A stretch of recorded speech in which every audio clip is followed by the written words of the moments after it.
दोस्तों नमस्कार। मैं हूँ रविंद्र प्रताप। एग्ज़ाम जी में आपका स्वागत है। आज हम चलिए एक सेट पेपर लगाते हैं ज्योग्राफी का। ये आने वाले 2020 में यूपीएससी और यूपीपीएससी के एग्ज़ाम के लिए। तो शुरू करते हैं। पहला क्वेश्चन बोल रहा है, प्लेट विवर्तन की सिद्धांत के अनुसार प्लेटों के संचलन के लिए संवहन प्रकोष्ठ का चक्र उत्तरदायी है। संवहन प्रकोष्ठ के चक्र के लिए पृथ्वी के भीतर विद्यमान निम्नलिखित में से कौन सा ऊष्मा स्रोत उत्तरदायी है। चलिए देखते हैं। ये जो संवहन प्रकोष्ठ बनता का है, ये संवहन प्रकोष्ठ का निर्माण एस्थेनोस्फीयर में होता है, जो एक कन्वेंशनल करंट होता है। ठीक, उस कन्वेंशनल करंट के उठने के लिए कौन सा ऊष्मा स्रोत उत्तरदायी होता है। पहला स्टेटमेंट है रेडियोधर्मी क्षय। बिल्कुल रेडियोधर्मी क्षय उत्तरदायी होता है। दूसरा स्टेटमेंट है पृथ्वी के निर्माण के पश्चात शेष बची अवशिष्ट ऊष्मा। पृथ्वी के निर्माण के पश्चात शेष बची अवशिष्ट ऊष्मा क्या उत्तरदायी है? बिल्कुल उत्तरदायी होता है। आइए तीसरा स्टेटमेंट देखते हैं। क्या सौर विकिरण उसके लिए उत्तरदायी होता है? एस्थेनोस्फीयर में सौर विकिरण का कोई इफेक्ट नहीं पड़ता है। ठीक, सौर विकिरण का केवल इफेक्ट क्रस्ट पे देखा गया है, इसलिए स्टेटमेंट थर्ड गलत है। इस हिसाब से क्या आंसर बन रहा है? आंसर सी बन रहा है। चलिए अगला क्वेश्चन देखते हैं। निम्नलिखित में से मृदा का कौन सा प्रकार स्वजुताई की विशेषता को प्रदर्शित करता है? मतलब कौन सी मृदा जो है स्वजुताई की विशेषता को प्रदर्शित करती है? तो ये विशेषता ब्लैक सॉइल प्रदर्शित करती है, मतलब काली मृदा शो करती है। अब काली मृदा सूखने के बाद फट जाती है, जो ऐसा प्रतीत होता है इसमें स्वजुताई किया गया है। और काली मृदा भारत में सबसे ज़्यादा कहाँ पाई जाती है? तो महाराष्ट्र में पाई जाती है। काली मृदा किस फसल के लिए, मतलब कौन सा फसल सबसे ज़्यादा उगाया जाता है? तो कपास कृषि किया जाता है। आइए अगला क्वेश्चन देखते हैं। थर्ड क्वेश्चन दोस्तों है, निम्नलिखित युग्मों पर विचार कीजिए। राष्ट्रीय उद्यान और राज्य का, मतलब एक तरफ राष्ट्रीय उद्यान दिया है, दूसरी तरफ राज्य दिया हुआ है। तो पहला स्टेटमेंट दिया हुआ है चंदौली। चंदौली कहाँ पे पाया जाता है? ये तमिलनाडु में नहीं पाया जाता दोस्तों, ये महाराष्ट्र में पाया जाता है। और बन्नेर घाट कहाँ पे पाया जाता है? एक कर्नाटका में पाया जाता है। कुद्रेमुख कहाँ पे पाया जाता है? एक कर्नाटका में पाया जाता है। नामेरी नेशनल पार्क कहाँ पाया जाता है? असम में पाया जाता है। इस हिसाब से स्टेटमेंट कौन सा सही है? 3 और 4 स्टेटमेंट सही है। एक किस आंसर में है? आंसर सी सही है। आइए अगला क्वेश्चन देखते हैं।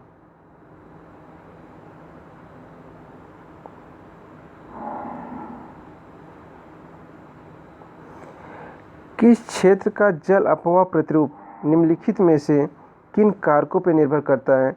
मतलब जल अपवाह प्रतिरूप किन कारकों पर निर्भर, मतलब कौन सा फैक्टर उसके लिए उत्तरदायी होता है?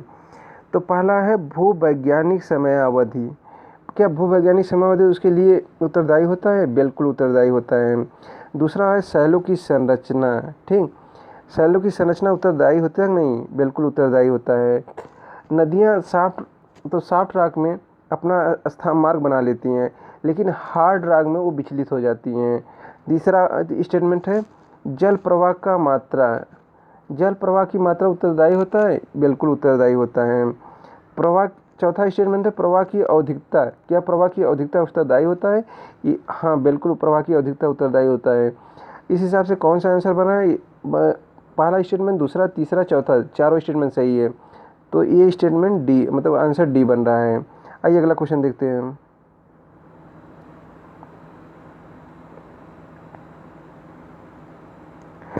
भारत में वर्षा के वितरण के संदर्भ में निम्नलिखित में से कौन सा कथन सही है? तो पहला है भारत में वर्षा की गहनता और मात्रा मानसून द्रोणी के अक्ष के दोलन के साथ परिवर्तित होती है। क्या जो RTCZ जैसे जैसे शिफ्ट होता है, क्या मानसून वैसे वैसे शिफ्ट होता है? बिल्कुल शिफ्ट होता है। इस हिसाब से पहला स्टेटमेंट करेक्ट है। दूसरा स्टेटमेंट देखते हैं। वर्षा उत्तर भारतीय मैदानों में दक्षिण पूर्व से उत्तर पश्चिम की ओर ह्रासमान प्रवृत्ति दर्शाती हैं। मतलब दक्षिण पूर्व से जैसे जैसे उत्तर पश्चिम की ओर बढ़ती हैं, तो क्या वर्षा की मात्रा में कमी शो होती है? तो बिल्कुल शो होती है, क्योंकि यहाँ दक्षिण पूर्व से जैसे जैसे आगे बढ़ती हैं जल धारण क्षमता घटती चली जाती है, वर्षा की मात्रा वैसे वैसे घटती चली जाती है। इस हिसाब से स्टेटमेंट दो करेक्ट है। इसका आंसर कौन सा हो जाएगा? इसका आंसर सी बनेगा। आइए अगला आंसर देखते हैं, क्वेश्चन देखते हैं। निम्नलिखित कथनों पर विचार कीजिए।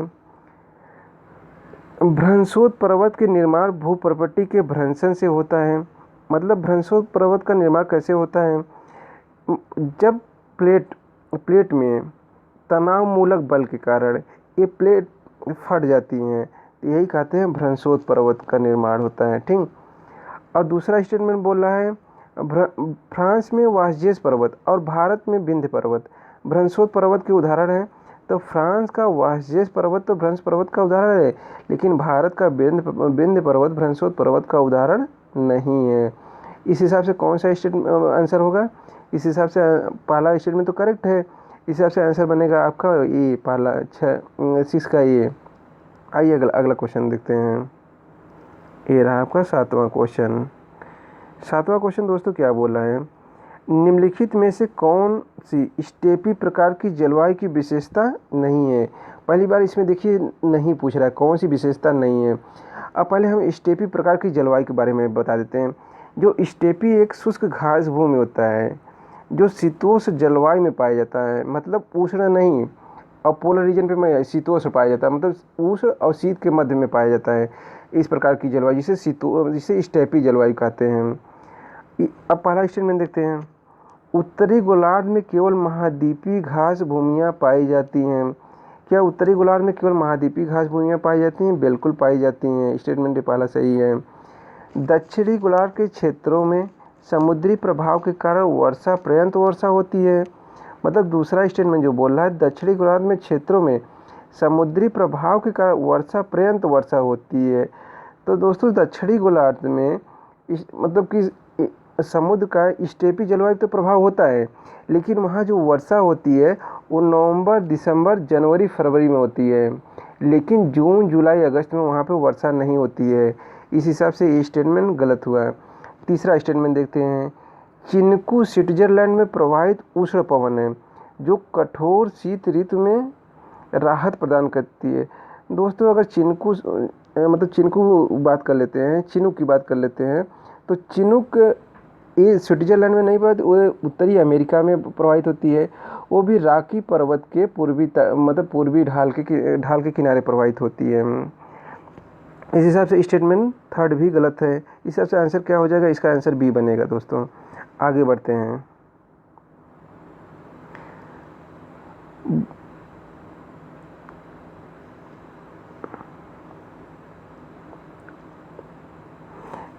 आठवां क्वेश्चन देते हैं। भू आकृति विज्ञान के संदर्भ में रोधिका, रोधी और स्पिट ये क्या हैं?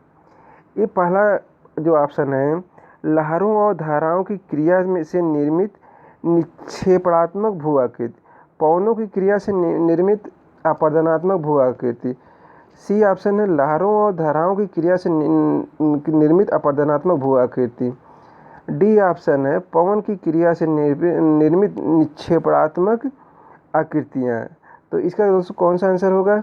इसका आंसर ये होगा, ये लहरों और धाराओं की क्रियाओं से निर्मित निक्षेपणात्मक भू आकृति होती हैं। आइए अगला क्वेश्चन देखते हैं। 9वां क्वेश्चन।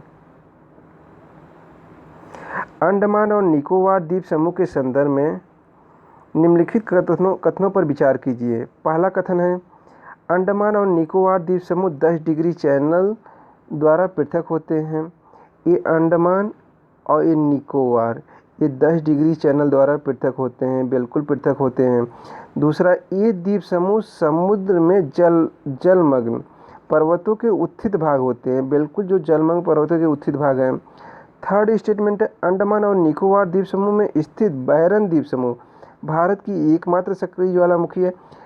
दोस्तों अगर मतलब ज्वालामुखी की बात कर लें भारत में तो दो है, एक अंडमान मतलब एक बैरन है, एक नरकोंडम है। नरकोंडम सुस्त ज्वालामुखी है और बैरन जो है ये सक्रिय ज्वालामुखी भारत की है। इस हिसाब से स्टेटमेंट थर्ड भी सही है। इसका कौन सा आंसर बन रहा है दोस्तों? इसका आंसर डी बन रहा है। चलिए अगला क्वेश्चन देखते हैं।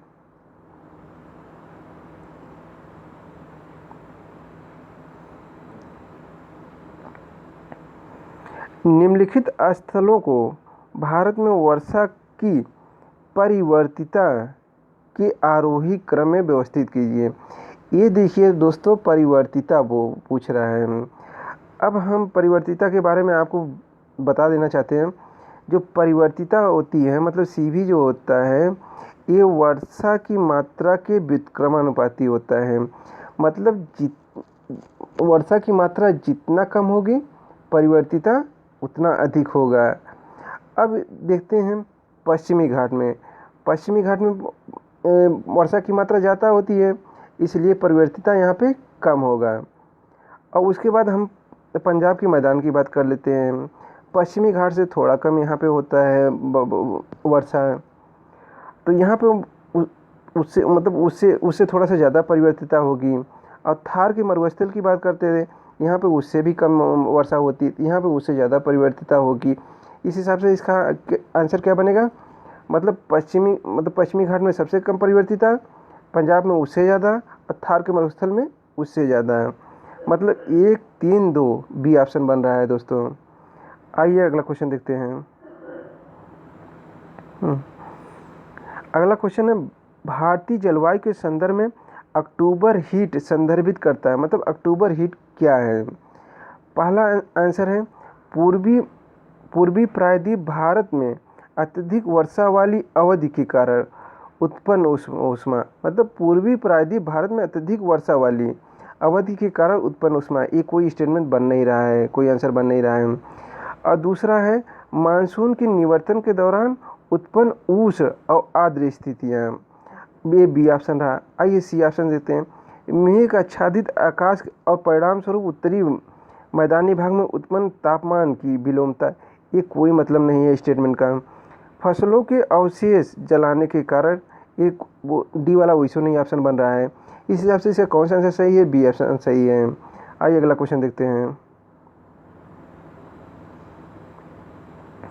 निम्नलिखित में से कौन सा कथन जल विज्ञान संबंधी सूखे का सर्वश्रेष्ठ वर्णन करता है? मतलब जल विज्ञान संबंधी सूखे का सर्वश्रेष्ठ वर्णन कौन करता है? ये अपर्याप्त वर्षा की लंबी अवधि के साथ वर्षा के सामयिक और स्थानिक वितरण की असमानता है। क्या दोस्तों ये सही है? ये दोस्तों सही है। ये मौसम विज्ञान के हिसाब से सही है। ये मौसम विज्ञान को जो सूखे की परिभाषा दिया है वो उसके अनुसार सही है।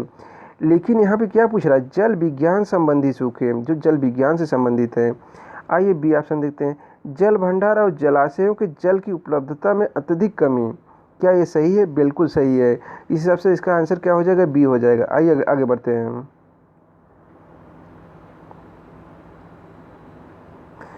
13वां क्वेश्चन, निम्नलिखित भूवैज्ञानिक कलाविधियों को उनके विस्तार के आरोही क्रम में व्यवस्थित कीजिए। मतलब इनकी कलावध को अवस्थित करनी है हमें। तो अगर इनकी कलावधि हम विस्तार के बारे में, अगर इनके विस्तार के बारे में हम इनको कलावधियों के बाटे देखते हैं। आइए देखें। सबसे पहले क्या ईओन होगा, ईओन। उसके बाद क्या आएगा आपका? एरा आएगा। एरा मतलब महाकल्प। उसके बाद कौन सा आएगा आपका? पीरियड आएगा। उसके बाद कौन सा आएगा आपका? इपोच आएगा। इसके बाद कौन सा आएगा? एज आएगा। इस हिसाब से दोस्तों कौन सा ऑप्शन सही हो रहा है? इस हिसाब से ऑप्शन ए सही है। मतलब इयोन, एरा मतलब महाकल्प, और पीरियड मतलब आपका होता है कल्प, और इपोच मतलब एज, युग। आइए आगे बढ़ते हैं। 14वां क्वेश्चन देखते हैं। नदियों और पवनों द्वारा विक्षेपित तीव्र कगार वाले मेजनुमा स्थल को संदर्भित किया जाता है। अब इस साफ दोस्तों क्वेश्चन में ही इसका आंसर छिपा हुआ। जो मेजनुमा स्थल रूप बनता है उसे क्या कहा जाता है? उसे मेसा का रूप में जाना जाता है। आइए उसके अगला क्वेश्चन देखते हैं। शीत ऋतु के दौरान उत्तर भारत में अत्यधिक ठंड होती है। उत्तरदायी कारणों को निम्नलिखित में से कौन सा सही है? मतलब इसमें कौन सा कारण इसके लिए सही है? कौन सा कारण उत्तरदायी होता है? आइए देखते हैं। उत्तर भारतीय क्षेत्र की महाद्वीपता, मतलब इसका कॉन्टिनेंटल स्ट्रक्चर मतलब ये समुद्र से कितना दूर है, ये स्टेटमेंट बोल रहा है। इस हिसाब से ये स्टेटमेंट करेक्ट होता है। और इसके बाद दूसरा स्टेटमेंट बोल रहा है हिमालय पर्वत श्रृंखला पे हिमपात। बिल्कुल दोस्तों, जैसे जैसे हाइट बढ़ती है वैसे टेम्परेचर घटता है, हिमालय पर्वत पे बहुत ज़्यादा हिमपात होती है। एक ये भी कारण है। थर्ड है कैस्पियन सागर से आने वाले शीत पवनें। क्या कैस्पियन सागर से आने वाले शीत पवनें उत्तरदायी होती हैं? बिल्कुल उत्तरदायी होती हैं, जिसे कहते हैं वेस्टर्ली लीच बोला जाता है, जो पंजाब हरियाणा में शीत ऋतु में बहुत ज़्यादा इफेक्ट डालता है। चौथा स्टेटमेंट है पूर्वी जेट धाराओं का शीघ्र आगमन। जो पूर्वी जेट धाराएं होती हैं ये भारतीय मानसून पर इम्पैक्ट डालती हैं। ये अक्सर गर्मियों के सीज़न में भारतीय मानसून पे इम्पैक्ट डालती हैं। इस हिसाब से ये स्टेटमेंट गलत हुआ है। इसका आंसर क्या होगा? 1 2 3, मतलब 1 2 3 ऑप्शन ए सही है। चलिए अगला क्वेश्चन देखते हैं।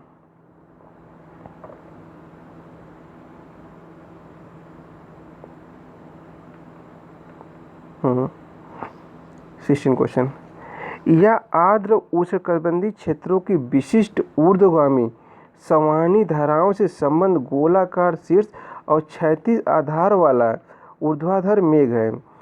इसकी बृहत श्वेत गोलाकार संहिता सूर्य के प्रकाश में भूरे रंग का दिखाई देता है, लेकिन स्वच्छ मौसम से संबंधित मेघ होता है।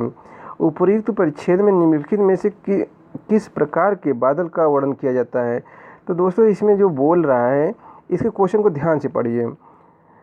ये जो शीर्ष और क्षैतिज आधार वाला ऊर्ध्वाधर मेघ, मतलब शीर्ष और क्षैतिज आधार वाला, और दूसरा है इसकी बृहत श्वेत गोलाकार संहिता सूर्य के प्रकाश में ये भूरे रंग के दिखाई देते हैं।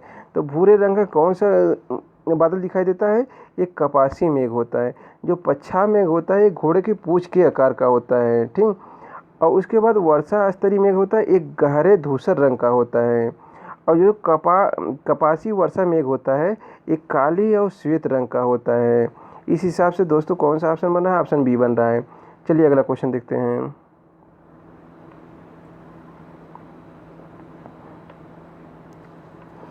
आग्नेय शैलों के संदर्भ में निम्नलिखित कथनों पर विचार कीजिए। मतलब आग्नेय शैल के बारे में पूछ रहा है। और इसके बाद जो पहला स्टेटमेंट दिया है, इनका निर्माण शैलों के आंतरिक पदार्थों के पुनर्क्रिस्टलीकरण और पुनर्गठन के परिणाम स्वरूप होता है। क्या दोस्तों ये स्टेटमेंट सही है? बिल्कुल गलत है। आग्नेय शैलों का जो निर्माण होता है ये मैग्मा के शीतलन के कारण होता है। ये आंतरिक परतों में और बाह्य परतों में दोनों तरफ होता है। मतलब मैग्मा जैसे जैसे मतलब जितने धीरे धीरे वो शीतल होता है इसके मतलब कि कण उतने बड़े बनते हैं, लेकिन ये सरफेस पे जितनी तेज़ी से कूल होता है उतने छोटे इसके कण बनते हैं। इस हिसाब से ये स्टेटमेंट गलत हुआ है। मतलब कि इसमें निर्माण शैलों के आंतरिक पदार्थों के पुनर्क्रिस्टलीकरण और पुनर्गठन के कारण नहीं होता है, ये मैग्मा के कारण होता है। दूसरा स्टेटमेंट देखते हैं, इन शैलों की संरचना निर्माण की दर और गहराई पर निर्भर करती है। क्या दोस्तों इस पर निर्भर करती है? बिल्कुल निर्भर करती है।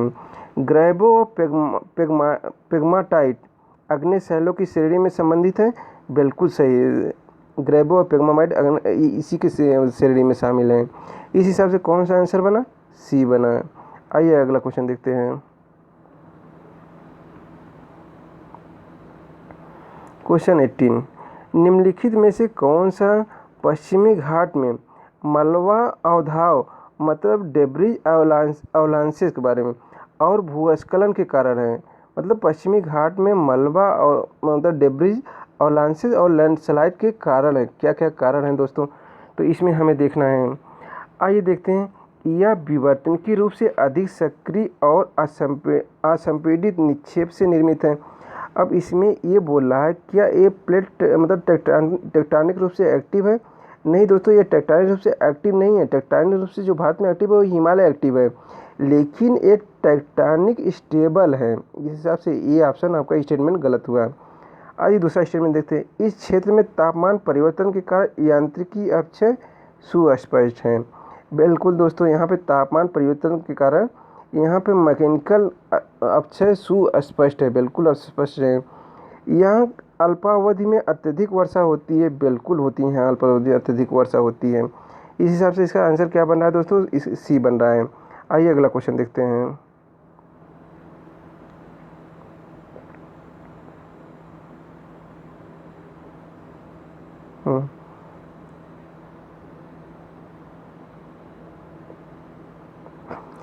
हिमालयी और प्रायद्वीपीय नदियों के संदर्भ में निम्नलिखित कथनों पर विचार कीजिए। अच्छा क्वेश्चन है दोस्तों। हिमालयी नदियाँ प्रकृति में 12मासी हैं, जबकि प्रायद्वीपीय नदियाँ मौसमी हैं। क्या दोस्तों ये स्टेटमेंट सही है? हिमालयी नदियाँ प्रकृति में 12मासी हैं, जबकि प्रायद्वीपीय नदियाँ मौसमी हैं। बिल्कुल दोस्तों, ये स्टेटमेंट एकदम सही है। हिमालयी नदियाँ जो होती हैं ये वर्षा के जल के साथ साथ जो आपके मतलब कि हिमालय पे जो बर्फ़ पिघलने के कारण ये 12 मास यहाँ पे वो मतलब वाटर फ्लो होता रहता है। अब प्रायद्वीपीय नदियाँ जो होती है वो वर्षा वाहिनी होती हैं, केवल वर्षा के ऋतु में ही इसमें मतलब जल का प्रवाह होता है। आइए दूसरा स्टेटमेंट देखते हैं। हिमालयी नदियाँ का विकास क्रम में प्रौढ़ावस्था एवं जीर्णावस्था में है, जबकि प्रायद्वीपीय नदियाँ युवा अवस्था में। क्या स्टेटमेंट सही है?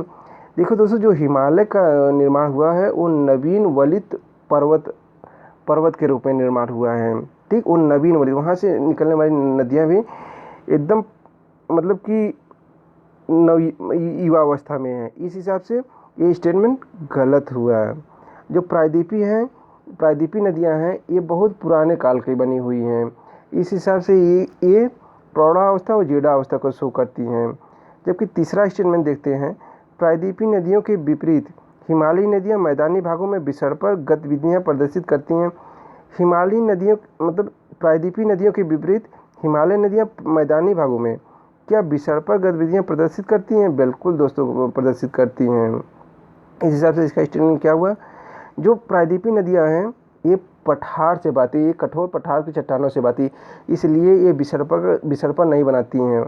मतलब अपने मार्ग से हट जाना, इसी को विसर्पण दोस्तों बोला जाता है। और जो प्रायद्वीपीय नदियाँ जो हिमालयी नदियाँ ये मैदानी भागों में इनका जल ढोने की क्षमता धीरे धीरे कम होने लगती है, इसीलिए ये विसर्पण करना शुरू कर देती हैं। इस हिसाब से दोस्तों कौन सा पहला स्टेटमेंट सही है और तीसरा स्टेटमेंट सही? इसका आंसर क्या बनेगा? सी बनेगा। आइए अगला क्वेश्चन देखते हैं।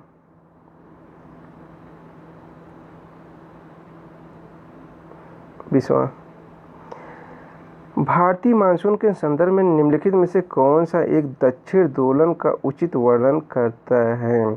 दोस्तों, दक्षिण दोलन का सबसे उचित वर्णन कौन करता है? आइए देखते हैं स्टेटमेंट ए मतलब आंसर ए। उत्तर और दक्षिण प्रशांत महासागर पर वायुमंडलीय दाब में परिवर्तन। तो दोस्तों, प्रशांत महासागर का भारतीय मानसून पर कोई प्रभाव नहीं पड़ता है, हिंद महासागर का प्रभाव पड़ता है। चलिए, ये गलत हुआ। दूसरा स्टेटमेंट, डार्विन और ताहिती द्वीपों के मध्य लवणता के स्तर में परिवर्तन। तो लवणता के स्तर में परिवर्तन से भारत के मानसून से कोई लेना देना नहीं है। आइए तीसरा आंसर देते हैं। उष्णकटिबंधीय हिंद प्रशांत क्षेत्र पर वायुमंडलीय दाब में उतार चढ़ाव। मतलब हिंद प्रशांत क्षेत्र में वायुमंडलीय दाब में उतार चढ़ाव दोस्तों क्या सही है? बिल्कुल सही है। दक्षिणी गोलार्ध में महासागरीय धाराओं का दोलनात्मक संचलन। तो दक्षिणी गोलार्ध में महासागरीय धाराओं का दोलनात्मक संचलन का विशेष इफेक्ट नहीं पड़ता है। इस हिसाब से इसका आंसर क्या बन रहा है दोस्तों? सी बन रहा है। दोस्तों, ये रहा आपका 20 क्वेश्चन का सीरीज। अब इसको कंटिन्यू रखा जाएगा। चलिए अब इसके